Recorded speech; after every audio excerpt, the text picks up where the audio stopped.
Okay, so the biggest debate with Toepro football is the assumption that it's an unfair advantage to the offense to be able to use up to two pivots and the defense not being able to react. Um, According to other football rules, that is something that's different.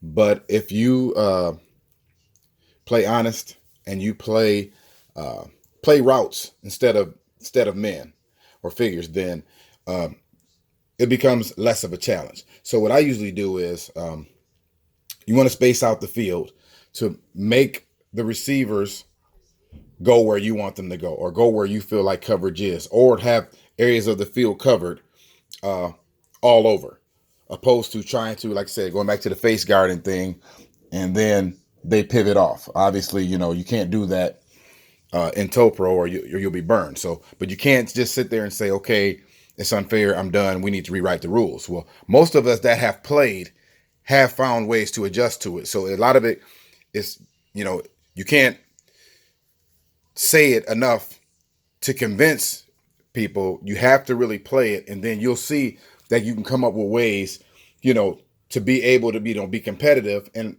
at the end of the day, both coaches have to play by the same rules. It's not as if one coach, can pivot up to two players when they have the ball, but the other coach can't. You both have to play defense. You both have to make adjustments, which is what makes it fun to me. So what I have now, I got a tight end, kind of just going towards the sideline, and then I got a receiver releasing. Now I have a receiver already preset to slant. So on defense, what I'm doing is I'm just setting up from left to right. I'm setting my corner up. He's got a deep third. My linebacker's on the numbers, okay? And I got my inside linebacker playing the A gap. I got a strong safety over here because there's tight end here. He's playing outside the numbers. And this outside linebacker playing inside of the numbers. So basically, they're inviting him to run between these numbers. If he can run between those numbers and clear that corner, he's good. But see, they're playing routes and not receivers, because these guys are obviously not programmed to go wherever they want to go. So with that being said, now I'm going to do my pivots. Now, if he pivots in here, he's running right into those two. If he stays straight, he's going to run clear, but he's going to run right in between. He's going to run in between the quarterback and this receiver. So I'm dictating to him, you can only go this way. Okay. I dictated that by my coverage, not letting him dictate it, by how he's pivoted. Now this tight end, I could pivot him and go straight. He's going to run straight into him. If he runs here, he's going to run to the line. If he goes out, okay, he's going to run right into him.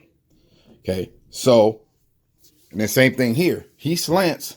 If he clears that defensive end and gets in that area, that slant, that's a great route.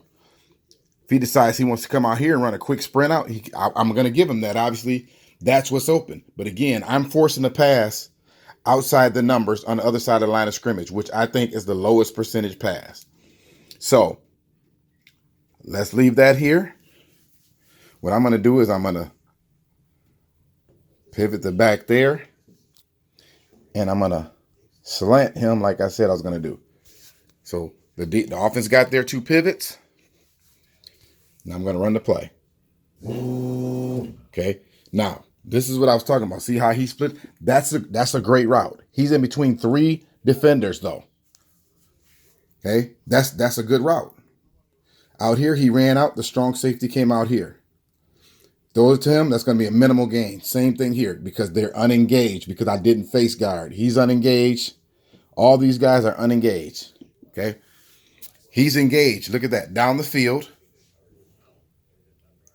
20 yards down the field.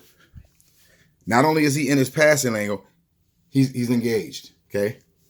So that's all I was trying to say as far as face guarding, playing back. There's things you can do defensively to still be competitive, even though you don't have the last pre-snap pivot.